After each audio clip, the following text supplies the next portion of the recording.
So at this point, we've created a really cool flower icon to use as a logo for our company, but now we need to add the name of the company, Hansel and Petal, to complete our logo. Now I want the text to actually appear on the right side of this icon, so I'm going to hold down the space bar to activate my hand tool, and I'm simply going to click and drag while holding down the space bar just to reposition this over to the side. Next, I'm going to go ahead now and choose my type tool here, and I'm going to be creating a point text object now, so I'm simply going to click once and release the mouse so that I get a blinking cursor. I could type in the name of the company. In this case here, it's Hansel and Petal, so I'll type in Hansel. Now, because of the design that I'm going to be using, I'm actually not going to put a space in between these characters here. I want it to read as one long word. So I'm going to hit an ampersand here, and then type in Petal for Hansel and Petal.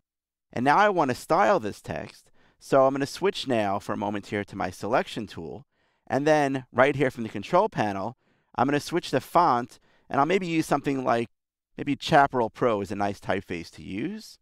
I'll leave it set right now to the regular style, and I'll change the point size here to 72 point.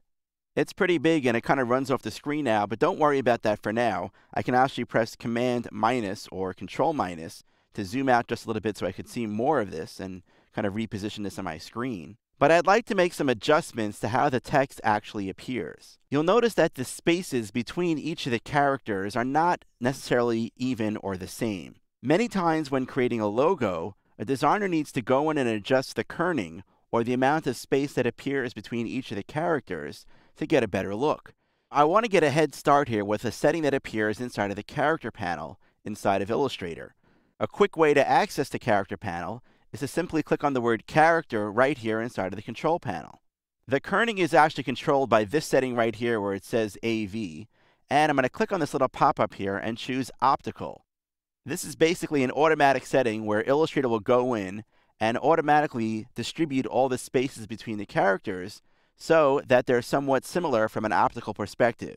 However, I still may want to make small adjustments. For example, right here, the P and the E have a little bit of an extra space between them, and I might want to adjust that manually.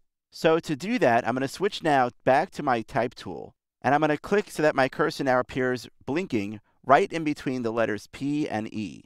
I'm going to press and hold down the Option key on my keyboard, or Alt on Windows, and at the same time, I'm also going to tap the left arrow. And notice that when I do that, it moved the E, T, A, and L, or basically anything after that cursor, kind of nudged it to the left. So now I have less space that appears between the P and the E, and I'm much happier with that result.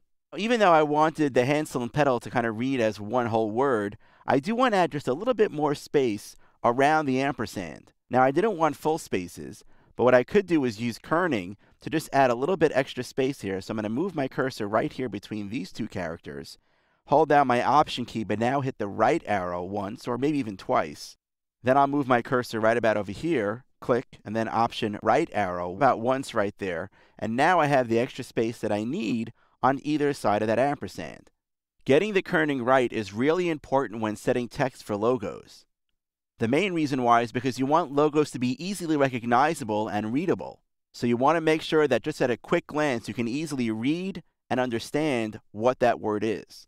Now, to make this logo fit just a little bit more nicely together with this flower, let's change the color of the text. I'll switch to my regular selection tool. Notice that right now the text object is automatically selected. And since I'm using a theme here of green colors, I'm going to use just a little bit of a darker green for this text. For that added touch, I'm also going to use a lighter color just for the ampersand itself. I could switch back to the type tool to just select that one character, but here's a great shortcut. Since I have my selection tool currently active, and I know that I want to go ahead and make a text selection inside of that text object, I can just double click on the text object and Illustrator will automatically switch me from the selection tool to the type tool. I can now click and drag to highlight just the ampersand itself and change its color by choosing a different color in the swatches panel.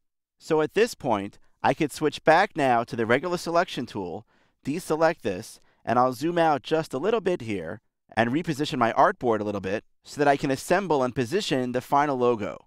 I'm going to press Command A or Control A just to select everything and position them so they all fit now inside the page itself.